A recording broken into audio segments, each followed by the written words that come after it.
This show is sponsored by BetterHelp. Whether you're dealing with decisions around career, relationships, or anything else, therapy helps you stay connected to what you really want in life while you navigate life so that you can move forward with confidence and excitement. I love therapy. I go every single week, and the benefits that I have seen personally from therapy has been insane. I feel like since I started 2 years ago, I'm a totally different person. I think more clearly. I feel like I think more empathetically. And I just find myself handling situations so differently now than I did 2 years ago. Let therapy be your map with BetterHelp. Visit betterhelp.com/Tori today to get 10% off your first month. That's BetterHelp, HELP.com/Tori. Is hiring a challenge? Yes. But do you love a challenge? Also, yes. You need a hiring partner that can help you rise to the challenge, and that's why you need Indeed. Indeed is the hiring platform where you can attract, interview, and hire all in one place. Instead of spending hours on multiple job sites searching for candidates with the right skills, Indeed's a powerful hiring platform that can help you do it all. Start hiring now with a $75 sponsored job credit to upgrade your job post at Indeed.com/manifest. Offer good for a limited time. Claim your $75 credit now at Indeed.com/manifest. Just go to Indeed.com/manifest and support the show by saying you heard about it on this podcast. Indeed.com/manifest. Terms and conditions apply. Need to hire? You need Indeed.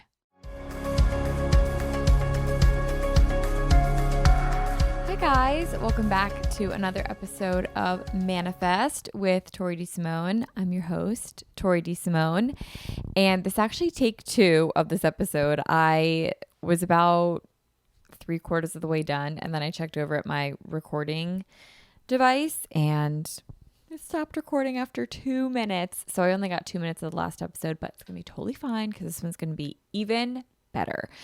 Anyway, I hope you guys are having an amazing Monday. I am really excited to dive deep, no pun intended, into today's episode, which is all about deep work and the concept of deep work, what is deep work, how I prioritize and schedule deep work, and any tips that I have for getting into deep work. So we're going to talk about morning routines, tips, habits, and just ways to get more valuable work done and for getting like 1% better every single day. This is something that I really love and that I'm really passionate about. So I'm really excited to dive deep into this topic. So what is deep work? I'm sure everyone has their own definition of deep work, and I'm sure I could go on Urban Dictionary and look it up and Google and look it up and see what it is. But for me, deep work is uninterrupted, focused work that moves the needle 1% further in the right direction every single day. So for me, this is solo work that I am completely unavailable to be reached because I'm working on my business or on my projects or on myself rather than in my business or in projects or in myself. And I kind of want to dive deep into the on versus the in of things because that definitely plays a big role in this episode. So working on the business, project, yourself, whatever it is the deep work is being applied to is really important because when you pull back and you can look at your project, business, or yourself from a much broader perspective, that is when you can really begin to see the bigger picture. So an analogy that I like is if you are working in a business, it's kind of like you're just focusing on one tree. You tend to this one tree, you love for this one tree, and you care for this one tree to make it the best tree that it possibly can be.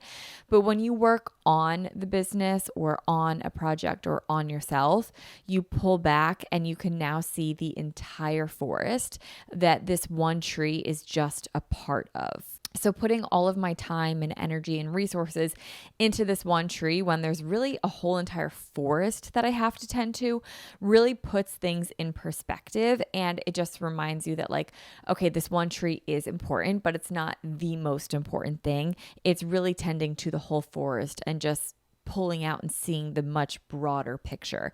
Are you working towards building a tree or building a forest? Don't get me wrong, it's beyond important to have both things. And I'm talking about this whenever I say anything in terms of business, project, yourself, like insert whatever makes the most sense to you. I kind of switch between the three analogies throughout this whole episode so you guys can kind of just make sense of it however it works best for you. Businesses need to be worked in and businesses need to be worked on.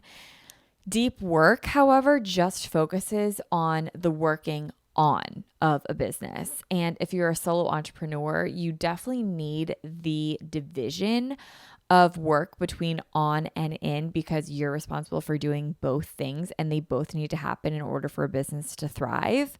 But if you're running a company or you're part of a company with employees, like maybe you are one of the employees, for example, then that's kind of where the division and the definition of roles and responsibilities is really important to kind of differentiate, okay, who works on the business and who works within the business. An example of this is a CEO is meant to work on the business while a manager is meant to work in the business. A CEO moves the big players of the game, right? Like they make the moves to progress, to scale, to grow, to revolutionize a business, while a manager is meant to work within the business so that the big moves can be made. A manager is what makes the machine well-oiled, but a well-oiled machine is only well-oiled because of the systems in place from a manager working within. But a machine is only bought in the first place from the big move of a CEO. So both are incredibly important, but you can't have a well-oiled machine without the machine. Both roles need to happen, but deep work focuses on the big moves and the managerial tasks focus on the ins of the business. So it's working on the business rather than in the business. It's pulling out and getting that bigger perspective. Like nothing can progress if the deep work doesn't happen. Let's use this podcast as an example. An example of working in my podcast would be posting to my social media, promoting the podcast episodes. It would be changing the podcast cover. It would be thumbnailing the videos on YouTube. It would be putting the video podcast in the correct playlist on YouTube, things like that. An example of deep work working on the podcast would be scripting out the show. It would be actually recording the episode and the ads. It would be editing the episode. It would be pitching the show to advertisers, negotiating with my network. It would be planning episode topics 3 months in advance. It's a strategy meeting with myself on how do I want the show to pivot or what direction do I see the show being in 5 years. It's all the things that we don't necessarily see, but those are the things that get the show in front of people. And a lot of times people refer to deep work as shadow work because it's just behind the scenes work. It's not what you always see. Like, yes, you guys listen and hear the episode, but you wouldn't even have the episode if I didn't carve out the time to make the episodes. Like the creating is the deep work, while the promoting is the in work, the managerial work. And applying deep, focused work for the benefit of the greater good is important to your business to progress 1% better every single day. The compound effect of 1% better every single day results in 365% better today than you were a year ago. And this is how you transform and revolutionize anything that you apply deep work to: yourself, your business, your passion project, literally anything that you apply this concept to. If you were to focus on the big pillars in your life, you would be such a different person, and that's working on versus in. If you dedicated 1 hour every single day to exercising, 1 compound hour every single day cooking meals for yourself, dedicated 8 hours every single night to sleeping, dedicated 30 minutes every single day to reading, dedicated 10 minutes every day to meditating, dedicating 10 minutes every single day to journaling, dedicated 30 minutes every single day to showing up for yourself, meaning you shower, you get dressed, you put makeup on, you do your hair, whatever it is. Can you imagine the change that would happen to you? Compounding those habits every single day to move the needle 1% would give you insane results. And that's the difference of working on yourself versus in yourself. You're pulling back, you're getting the bigger picture, and you're seeing, okay, if I start doing these things and working on myself every single day and making the changes, then I'm going to be an entirely different person in a year. That's that shadow work, the shadow self that some people like to talk about and refer to this as. Working in yourself would be maintaining the systems that and habits that you've already kind of built for yourself that are now just sort of on autopilot. Like nothing changes really with the in work. It's more so just fine tuning what we already know. So in business, when we fine tune things, that's the managerial, that in work. When we fine tune ourselves, like we're kind of just perfecting being on cruise control and we're just staying in the in. So the on is growth, the in is fine tuning. Do you want a life of fine tuning or do you want a life of growth? Do you want to fine tune your habit or do you want to remain on cruise control of your habit of not exercising every day?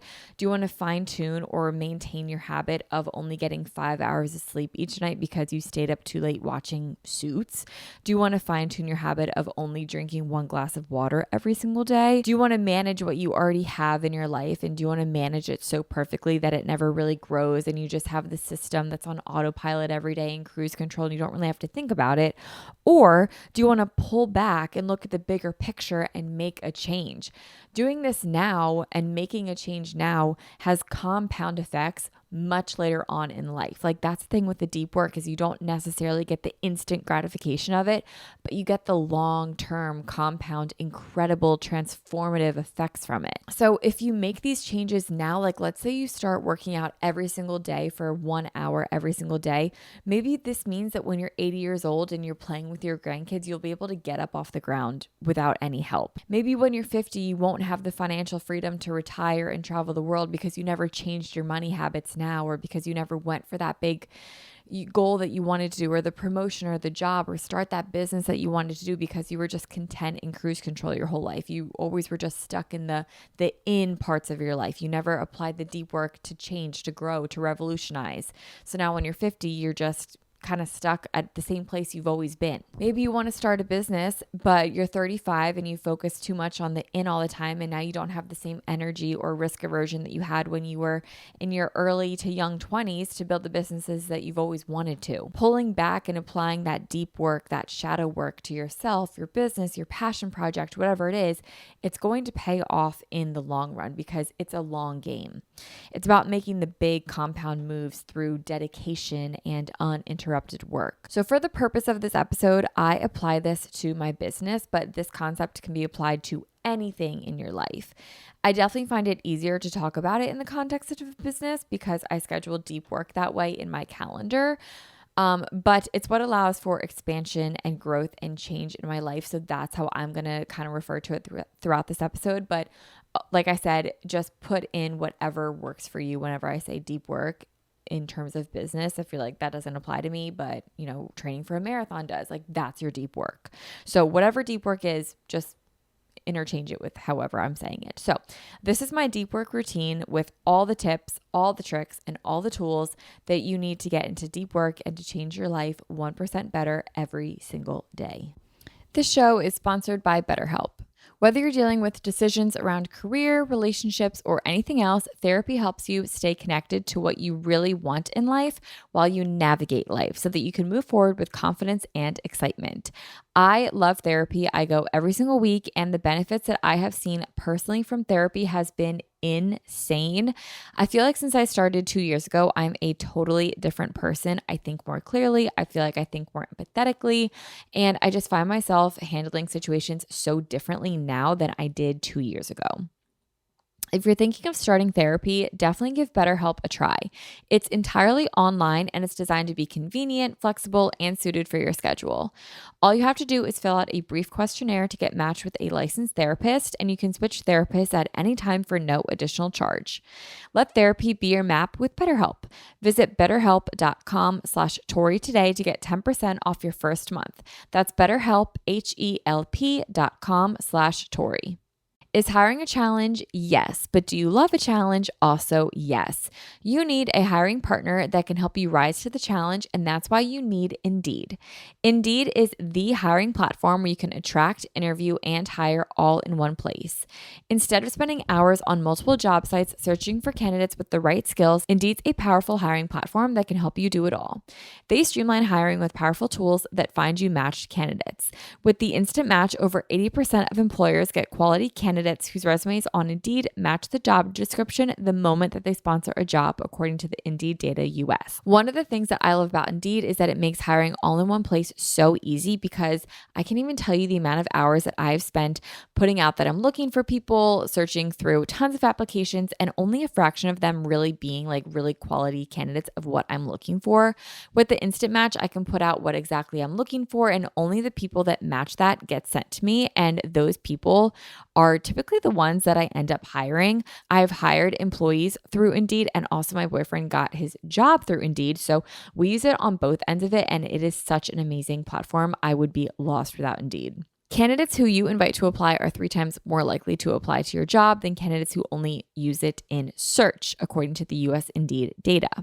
Indeed does all the hard work for you because they show you candidates whose resumes on Indeed fit your job description immediately after you post, so that you can hire faster. Even better, Indeed's the only job site where you only pay for the applicants that actually meet your must-have requirements. Indeed is unbelievably powerful hiring platform, delivering 4 times more hires than all other job sites combined, according to Talent Nest 2019. Join more than 3 million businesses worldwide that use Indeed to hire great talent fast. Start hiring now with a $75 sponsored job credit to upgrade your job post at Indeed.com/manifest. Offer good for a limited time. Claim your $75 credit now at Indeed.com/manifest. Just go to Indeed.com/manifest and support the show by saying you heard about it on this podcast. Indeed.com/manifest. Terms and conditions apply. Need to hire? You need Indeed. Okay, so deep work begins with prioritization and organization. The first thing that you need to do is prioritize the deep work. In a world where we are fully available at all times to anyone, at all times of the day, by email, phone, meeting, Zoom, now even like when it comes to meetings, like we have to be available virtually as well, at all hours of the day, at any time. It's really easy to be a yes man, but that's where the problem lies. You need to be able to not be reactive and start being proactive.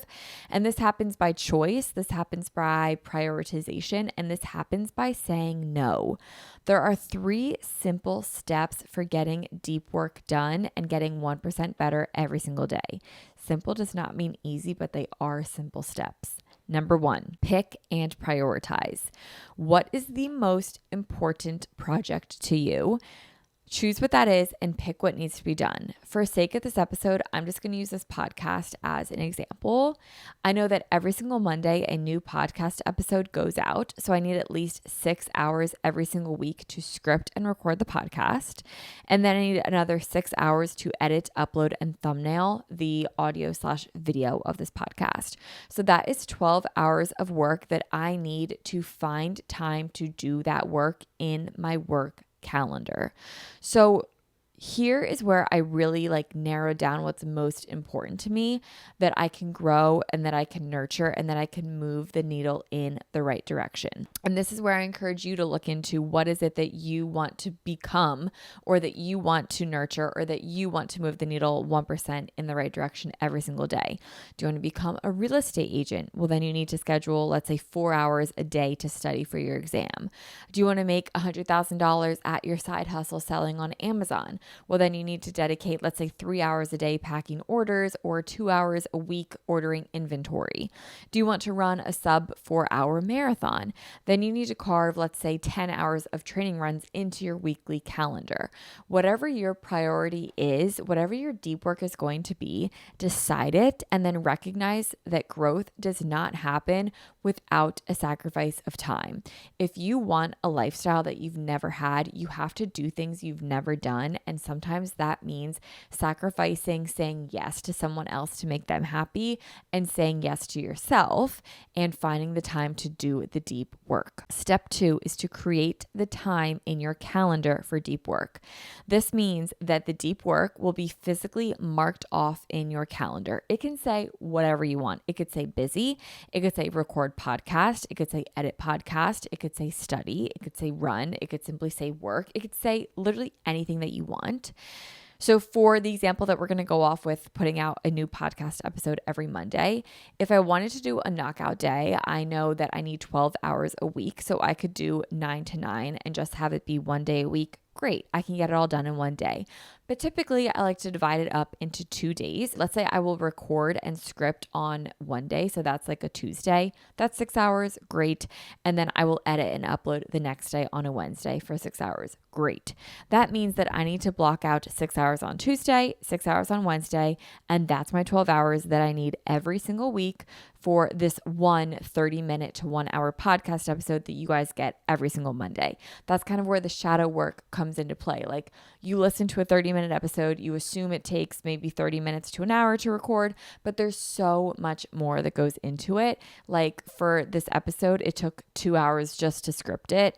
Like there's things that you don't see, which is fine. Like you don't have to see everything that goes into deep work, but there wouldn't be an episode every single week if it weren't for the deep work. I'll get into like routines and the timing of deep work in just a minute, but it's at the utmost importance that you schedule the deep work for whatever it is that you picked for your priority to be. And now it's time for you to honor the deep work time that you set into your calendar. This is where you drop being a yes man and you become a no man. When you say yes to other people, you are saying no to yourself. During the week, when you schedule in your deep work, that means you are completely unavailable to anyone or anything else other than the deep work that you have scheduled. Like I said, in a world where we are constantly pulled for attention all day long, it is so easy to say yes to other people, to go on Instagram, to scroll on TikTok, to watch a YouTube video, to be pulled away, to be distracted. It's so easy. And I'll get into tips on how to really get into like a good focus zone and deep work and like the flow state of it all in just a little bit. But you have to become untouchable and unreachable during your deep work if you want to see any results at all. This means that you will not jump on a quick call, even if the call is going to be 5 minutes long. This means that you will not answer text messages during this time. You will not answer your phone for any reason during this time if someone calls you. You will not send an email. Even if an email will help you in your deep work, I'll get into kind of like what I do when that scenario happens, because it's never just going in and sending one email. We go into our inbox, we type the email, we send it, and then we automatically see something else come through our inbox, and then our attention is diverted. I get the temptation of answering a quick text, a quick email, answering a quick phone call. I understand the temptation, but let's be real. It's never a quick text. It's never a quick email. It's never a quick meeting. And honestly, what is going to be so satisfying about being at inbox 0 for 5 minutes of your life versus if it can wait just 2 more hours? Like the world will continue to turn, I promise. I almost want you to think of your deep work time as if you were somewhere. So let's say you are on a run and your deep work time is on your run and you're like, okay, my deep work priority is that I want to run a sub 4 hour marathon. So I need to do a 2 hour run on Monday from 8 to 10 a.m. Great. That's going to be my deep work is 8 to 10 a.m. If someone were to ask you to go get a cup of coffee at 9:30 a.m. on Monday, and that's during your 2 hour deep work, you would not say yes because you physically can't be on a run and at a coffee meeting at the same time. I want you to do the same exact thing when you're in your deep work routine. It's really easy when you work for yourself to say yes to other people because you work from home, right? Well, not always, but I know for me, like I work from home. So it's really easy for me to be like, oh, I can move things around. I can make this work. I can be flexible with your schedule. But in order for the work to get done, in order for moves to be made, you have to be the one to advocate for yourself. You have to be the one that says, you know what, like, no, I scheduled this time and I really need to honor this time. Think of it as a place. Like you can't be 2 places at once. If you are in a meeting with yourself doing the deep work, that means you can't take a 5-minute meeting. Like you wouldn't walk out of a meeting with other people to go take another meeting just to come right back, because you're going to come back frazzled, not in the same mindset. Like it just doesn't happen that way. So I want you to think of your deep work as something else. Like, no, you can't be reached during email. No, you can't be reached for a phone call. No, you can't go get coffee during deep work. No, you can't go to an eye exam during deep work. Like it's your deep work. You need to honor it and you need to show up at your deep work as is just you would do with anything else in your world. It's just as important as any other scheduled meeting. So all 3 of those steps are incredibly important: prioritizing, creating time, and then honoring your deep work. And all three are what you need to do to move the needle 1% better every single day. But let's back up a little bit, and I will give you my tools on how I even begin with picking step 1 and step 2. So I like to call this pre-step 1. And remember, step 1 was to pick and prioritize. So pre-step 1 is to determine what is important to you. Because let's face it, everything that we do every day is important, right? Otherwise, we wouldn't be doing it. Laundry, that's important. Emails, that's important. They have to get done. They have to get responded to. Text messages, phone calls, the lawn needs to be mowed. All of this stuff is important and it all needs to get done. Even the big stuff, we can all agree everything is important and everything needs to get done. But how do we determine what's most important? How do we determine what gets to the top of the totem pole and then what kind of gets bunked down to the bottom? So I like to ask myself 3 questions. Number 1, is it making me money? Is it making me better? And is it making me happy? If the answer to any of those 3 is yes, it tends to get knocked up on the totem pole. If any of them are no, it tends to get lowered down on the totem pole. If it's making me money, let's dive into this. If it's a job, it needs to be prioritized. I would love to live in a world where money does not need to be top of mind or where money does not need to be prioritized. I have not seen the Barbie movie, but I feel like in Barbie Land, it is not prioritized there, and I love that. But unfortunately, in this world, money does need to be kind of top of mind and kind of prioritized because you need money to live. I'm just like anyone else listening to this podcast. I have bills, I have financial obligations, I'm sole provider. So that really means that if I'm not working, there's not money coming in and I need money to live. I think all of us do. So it tends to be at the top of my totem pole. Number 2, if it's making me better, it is something that I prioritize. Better meaning anything personal growth. Personal growth is really big for me and it's really important for me. So for me, these are things like yoga. These are things like reading, exercising, going for a run, eating well, anything that personally grows me as a person and makes me better gets bumped up in my totem pole. And then the last thing, if it makes me happy, it rises definitely in priority. This is typically what I like to categorize as life happenings. So these are things like being with family, showing up for myself by putting on makeup or doing my hair, going shopping, going on a date with my boyfriend, watching a movie, going to the beach, taking a walk, meeting up with friends, anything like that, life happenings that make me happy and fill me up instead of drain me with energy. So the 3 things that rise on my totem pole, if it's making me money, if it's making me better, if it's making me happy.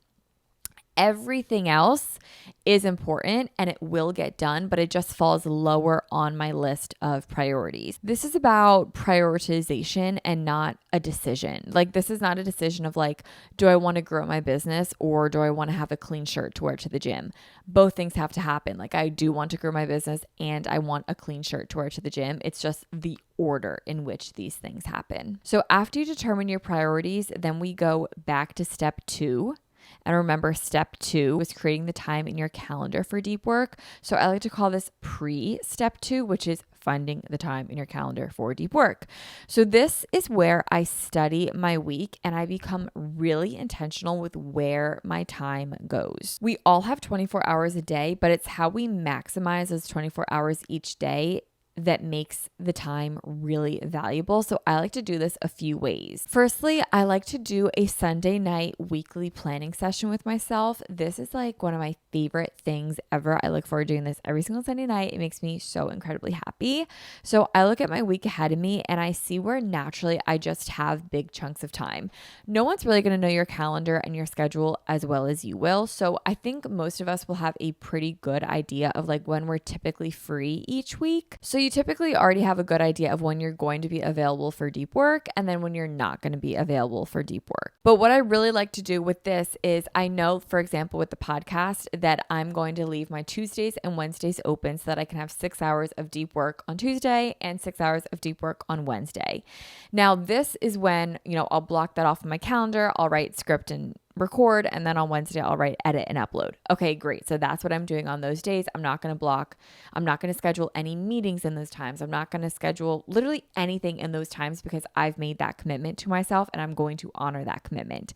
But now this is when I really look at my calendar and I see what I can maximize with my time and time block for the rest of things. So I will look at my calendar, and if I have a bunch of like scattered calls, I'll see if I can combine them. When I go in to schedule calls or appointments anyway, I try to do this like in the moment, but sometimes like things will just like, I glaze over them or I don't realize it until like the week before. And I'm like, oh, I can move some things around. It's kind of like when you're pulling out into an intersection or like into 2 lanes of traffic and the cars are spaced like so evenly apart that like it's just not really enough to get out into the intersection. Like they're not super close. They're not super far to where you can pull out, but like they're just so evenly scattered between where it's just like you just have to wait until a big chunk of time opens up to where you can pull out into the intersection.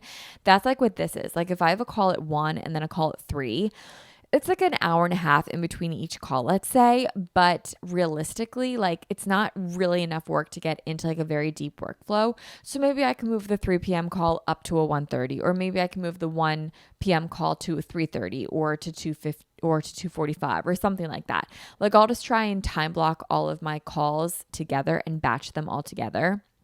Same with meetings. Meetings are really important. So I will see if I can put all my meetings back to back to back. And then typically after meetings and even after calls, I also always like to schedule in about an hour, maybe 30 minutes to an hour. If I have a couple of meetings, I'll maybe schedule 2 hours for this. But I like to put like a time for in work, meaning like admin managerial work from tasks that we've created within meetings. So like anytime I'm done with a meeting with Stride or with my manager for this podcast or whatever it might be, I will typically have like things that I need to do afterwards, like send an email to so-and-so or update the schedule about this, or there's just things that you have to do after meetings. So I will give myself like an hour on my calendar of in work, which remember that's like that managerial admin work that's important to the well-oiled machine, but it doesn't really like move the machine forward. It doesn't like grow it or anything like that. It's just things that you have to do to keep it well-oiled. It's important and I schedule out time for it, and I'll typically put that like after my meetings and stuff like that. So after the deep work is set and scheduled in my calendar, this is when I'll go in and just time block the rest of like what needs to get done. In work, meetings, calls, things like that. Personal to-dos, like typically on Fridays and Monday afternoons, I like to have this be like a personal to-do day. So I'll put like 2 hours on Monday and then 2 hours on Friday. And that's just like personal things like laundry, doctor's appointments, grocery shopping, meeting up with friends, like just things like either around the house, like that I just like need to kind of get done. I guess meeting up with friends wouldn't really qualify under that, but sometimes I do put it in there. So this is when like everything will get scheduled in, but the key here is that everything gets scheduled in around deep work. So the deep work really becomes center of your calendar. And it becomes center of your universe, and getting like 1% better every single day really then does just become that theme of your life, and everything else gets filled in according to your deep work. To sum it up, on Sunday nights, I like to prep my week for maximum use of my time. And the way that I prioritize this is first comes deep work, second comes a better me. And I kind of get into like a better me in my routines and stuff like that.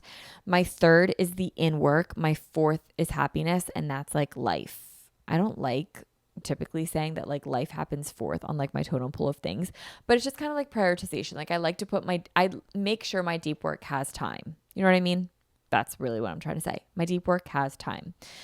The other thing that I like to do for my pre-step 2, which is finding the time, is I like to have Monday mornings. I will even take this a step further, and I will plan in my calendar a 90-minute deep work session with myself just for strategy. What this means, this is again time that I'm completely unavailable. I cannot be reached. I am in deep work, but this is like a strategy session with myself. I don't always have a plan going into these of what it is I'm going to be sorting out. Like sometimes I do, but not all the time. This is when I will go in and I will plan with myself, and I really will see how the week unfolds, meaning the projects in which I scheduled the deep work. I will go into detail and I will really pay attention to everything that I scheduled. And it's like, okay, I have a deep work session on Tuesday. What is it that I really want to capture in this week's podcast episode? And I kind of will think about that. Or I'll think like, okay, I really want the podcast to be here in a year. Like, what are the steps that I need to take tomorrow in the deep work to get to where I want to be? Things like that. It's a chance for me to pull back even further on the deep work that I have scheduled and really be like, okay, I have this time scheduled. Now let me be really intentional about this time. And this for me has been a game changer. It's like getting a bigger picture on the big picture. It really has changed the game for me. And I love my Monday morning strategy sessions. I do this at like 5, 6 a.m. They range anywhere from like 60 to 90 minutes. It really just depends on what it is I feel called to think about that day, or what it is I just feel like creatively inspired by, whatever it might be. But I love doing this early in the morning when no one is around, no one to talk to. It's just me and my creativity and my flow state. I just really get to see the bigger picture. And then later on in the day, the week, for the rest of that week, month, year, whatever it might be, I get to really execute whatever it is I decided that I wanted to do in my Monday morning strategy meeting with myself. Let's dive into tips and how to get into the deep work. We all know by now that deep work is important, but if we're just going to jump into it, we're not going to get as deep or in that flow state as quickly or effectively or be as productive as we could have been. So think of this like lifting weights. Like you wouldn't just go to the gym and lift your heaviest weight and your PR is like your first lift of the day. You have to warm up to it, and it's pretty much the exact same thing with getting into deep work. So a routine leading up to deep work is just as important as the deep work itself, and this is where I was talking about with the whole better me thing. And this also requires time scheduled on the calendar, which is why when I said like how I schedule things, it's deep work, better me, because I say like, all right, I'm going to do deep work from, let's say 10 to 2, we'll say 4 hours one day. Then that means I want to do like my routine from 9 to 10 or whatever it might be. That doesn't really make sense with what I'm about to say. It would typically be more like I'd wake up at 6, have my better me from like 6 to 7, and then my deep work from like 7 to 11. That's like more realistic for me, if we're being honest. Anyway, moving on. So my deep work routine begins the night before.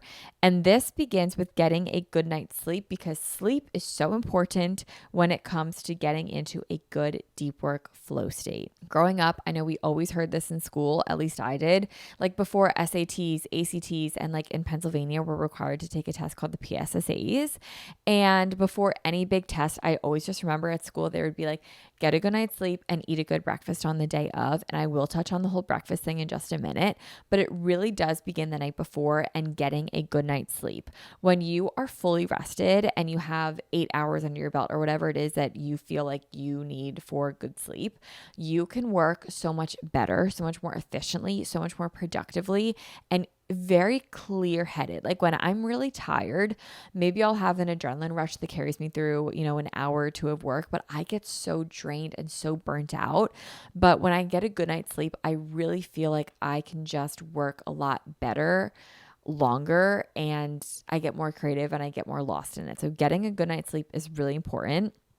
And the way that I get a good night's sleep is having a good wind down routine. Now, a wind down routine has to be realistic. I could come on here and tell you guys, like, don't go on your phone before bed, because we all know that's like the thing that everyone says not to do. But realistically, like, I'm going on my phone before bed and that's just what it is. But just pick a couple of things. It doesn't have to be anything crazy. Like, I love the idea of drinking tea before bed, but then I wake up in the middle of the night having to pee. So like realistically, that doesn't work for me. But just pick whatever is realistic for you, 2 to 3 things. It doesn't have to be anything crazy, but it's a signal to your brain that you are winding down for bed. So this is what I like to do to wind down for bed to ensure that I get a good night's sleep. The first thing is I have dinner 2 to 3 hours before bed. This for me is a sweet spot of like an eating window, not for any reason of like weight loss or anything like that. It has nothing to do with that. This for me is because when I eat too close to bed, my body focuses more on digesting the food than giving my body a restorative and restful sleep. I used to think that was honestly bullshit until I got an Oura ring, which I wear every single day. And if you're asking me if I think it's worth it, I think the answer is 100% yes. I love this thing. When I eat too close to bed, and mind you, I don't ever log any of my meals or any time that I eat. Like I don't log anything about nutrition with my Oura ring app. I don't even know if you can. I've never even tried it. But what I'm saying is that when I eat too close to bed and I go to sleep, I wake up the next day, it tells me, it's like you ate too close to bedtime. Like this is why you didn't get as restful of a night's sleep. And then it shows me. So it's not a facade, like it actually is a thing and it really does actually affect your sleep. And I notice it the entire next day. So having dinner like 2 to 3 hours before bed is my sweet spot. And that's like in an ideal world. It doesn't happen every night, but I really do try my best to make it, 2 to 3 hours before bed. The next thing I do is I fill up my water bottle with lots of cold water. I like to put it in an insulated water bottle so that in the morning it stays cold. And this is more so for the morning than it is at night because like I said, I don't like to drink a ton before bed because I don't want to wake up in the middle of the night and have to pee. The next thing I do is bathroom hygiene, meaning I will shower, I will wash my face, I will brush my teeth, I will brush and braid my hair, and then I will put on pajamas. And then I will get in bed, and I get in bed with dim lighting. I like to dim the lights in my room to either red or like this nightlight setting on the Philips Hue app, and then I will get into bed. When I am in bed, it's really up to me what I want to do, whether I want to scroll on my phone or I want to watch an episode of Love Island or I want to read or I want to journal or I just want to put away everything and just like go to sleep. Like that really just depends on whatever it is that I do that day and how tired I am when I get into bed. But I do have a really big boundary when it comes to my bed, and it's that I do not lounge on my bed. So whenever I get under my covers and into bed, like it's a signal to my brain that like the day is done and I'm going to bed. And I really think that has helped so much with developing a really good nighttime routine and like a really strong signal to my brain that like, okay, it's time to go to bed. And I just get like instantly tired as soon as I get into bed now. If that is not an option for you and you're someone that does like to lounge on your bed, or maybe you can't like go lounge on a couch, or you don't have a living room, or, I get it. Like in college, like there's only one place to hang out and it was like on my bed. Like I get it. So when that's the case, what I will do is I just won't go underneath my covers. So if I'm like lounging on my bed in the middle of the day, I stay on top of my covers. I don't go under them. I don't go in the sheets or anything like that. When I'm in my bed under the sheets, that's when I'm going to bed. And it's like a really good signal to my brain, and then I'm able to fall asleep. So it's really just those three things: a 2 to 3 hour window of eating before bed, filling up my water bottle, my bathroom hygiene, getting into bed with dim lighting, and then just kind of chilling in bed until I fall asleep. So that's my routine. It's easy to keep. It's nothing crazy. And I get a really good night's sleep every single night. I sleep for 7 hours minimum. Anytime that's less than that, I definitely feel it. Sometimes it's inevitable, but I always shoot for 7 hours. I typically like to have 8 hours of sleep, and I hit that, I'd say like 85% of the nights, but 7 hours is definitely my minimum. I try to be asleep no later than 10:30 p.m. It typically tends to be between like 9 to 10 every night. 8 hours is always the goal, no less than 7. And this is how I get really good sleep every single night. And it's just become a really good routine for me. Okay, now let's talk about the morning routine for deep focused work. The timing of everything is also really important too, because I find that personally, I'm the most creative in the morning. It's easier for me to get into a good workflow first thing in the morning, also because deep work requires willpower. It requires willpower to say no to other people asking for your time, asking for your attention. It takes willpower to get into a deep flow state and really do like good solid work.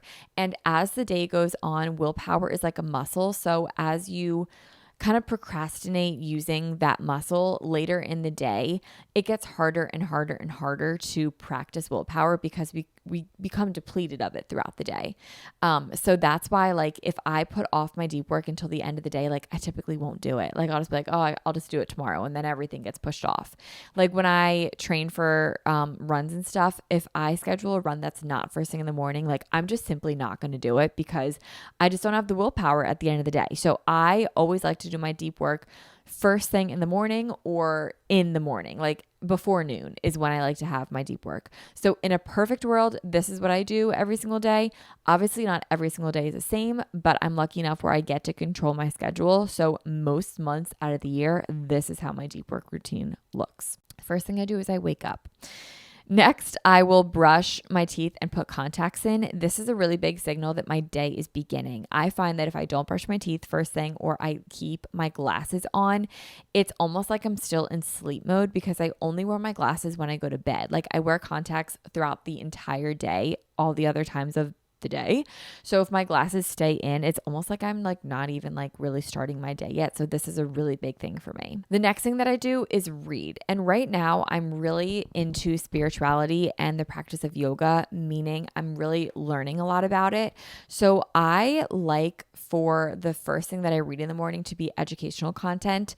So I will sometimes even call this block of time studying because it just feels a little bit more intentional.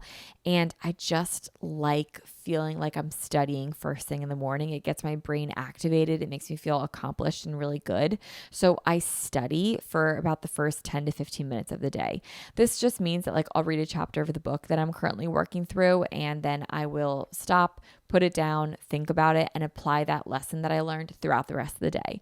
So if you're reading a self-help book, like you can read a chapter of a self-help book. If you're reading a book about finances or business, like read a chapter, sit on it, and then move on. I like to call it studying, but it's really just reading. The next thing that I do is I meditate. I love to start my mornings with a mini strategy session. This is kind of like what I was talking about on Monday mornings, how I have that deep work strategy session. Now this is almost like a deep work mini session through meditation every single morning. If something came up during my study, I'll kind of just dive a little bit deeper into that and kind of think about that. If I don't really feel like there's anything that I want to work through, I'll kind of just receive my thoughts and be open to whatever comes through.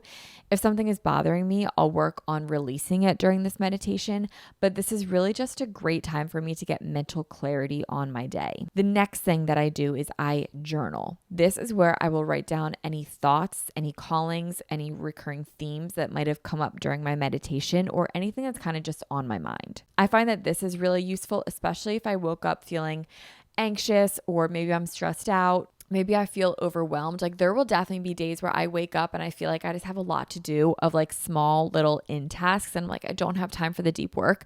Once I will kind of like jot all this stuff down like through my meditation and through journaling. Once I write all this stuff down, I find that I just got a lot of mental clarity, and most of the time it's just like a situation that's being worked up in my mind and it's not really a real thing. It's just like a facade that my mind is putting on for myself, which is not nice, but it happens. Anyway, I always just feel a lot better after I journal. The next thing that I do is I will go downstairs and I will make a coffee. I do want to note that I've been drinking water throughout this entire process so far, because remember how every night before bed, I fill up a water bottle. When I wake up, I start drinking the water. And then by the time I go downstairs to make a coffee, I have drank the entire water bottle that I set out for myself the night before. So I go downstairs and I make a cup of coffee. Also, I want to note that I still have not changed out of my pajamas and I'm still in comfy clothes. That's just because I like to be in comfy clothes, and I don't know if that's ever going to change, but I like to be in them. After I make my coffee, currently I'm making an iced latte and it's just amazing. I will then bring my coffee to my office. This is really, really important to have a dedicated workspace. I do not work in my bed and I do not work on the couch when it comes to deep work. Every now and then I'll do in work on the couch, but like I really try not to ever work in my bed. I definitely have that boundary, like I said, where my bed is for sleeping and like that's what I do. But I have a space when it comes to deep work, whether the space be a kitchen island or a dedicated office, a desk, a dining room, going to a coffee shop, whatever it might be. Find a workspace and make that your office for the next few hours and make yourself comfortable. The next thing that I do, I get a blank notebook and I put it next to me. This really becomes my brain dump. And then by the end of my deep work session, it is completely filled with ideas that pretty much all got worked out. And it just becomes like a little brain dump, like a space for me just to put thoughts down that come up that I'm like, okay, I want to come back to this and address it later so that I don't forget about it, but it doesn't need to be addressed in this very moment. This, for example, is when I will write down an email that I want to send to someone. So if I'm working on something for Stride and I want to send an email to my business partner, I will like write down like send email to Jess about da da da da da da da da, whatever it might be. And then sometimes by the end of my deep work session, I don't even need to send the email because it's either already been worked out or it was already accomplished through like other tasks that I was able to do. And, whatever. But if it is something that still needs to be done, I'll just do it at the end of my deep work session. Does that make sense? So my blank piece of paper is so important to me.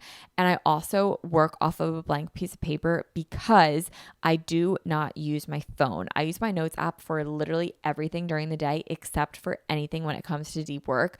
I use everything on a blank piece of paper. And then if I want to like type something out afterwards, I will do that then. Speaking of my phone, I will turn my phone onto do not disturb and I put it out of sight. I don't need it because, like I said, I'm literally unreachable. And if I go on for inspiration, I will get so distracted. So I just put it away. Like there's no need for my phone. I'll write down whatever I need to look up. I'll write down whoever I need to text when I'm done. I'll write down whoever I need to email when I'm done on that blank piece of paper. And like, I will get to it later. If I'm working on my laptop, which I normally am, I will close out all the tabs because I only need what I'm working on to be opened. So I just really eliminate any distractions, which is iPad, phone, laptop. On my laptop, I only have the need to know up. My phone is on do not disturb. It's out of my sight. It's out of my mind. I cannot be reached. Like literally goodbye. You cannot reach me during this time. The next thing that I do is I get my AirPods and I turn on a playlist. There are a few playlists that I like to shuffle between, but they're always just like musical. Like there's no lyrics to any of them. So sometimes I will turn on frequencies like brown noise or white noise or pink noise. Spotify has a lot of binaural beats and they have things associated with them. So I will turn on a binaural beats focus or a binaural beats flow state, or really just like whatever it is that I want to cultivate.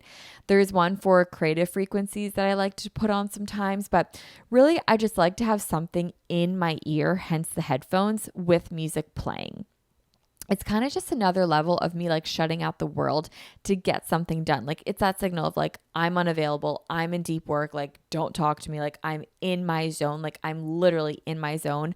Putting headphones in my ear really is like that cue to my brain that like, okay, like we're here, we're at deep work and we are good to go.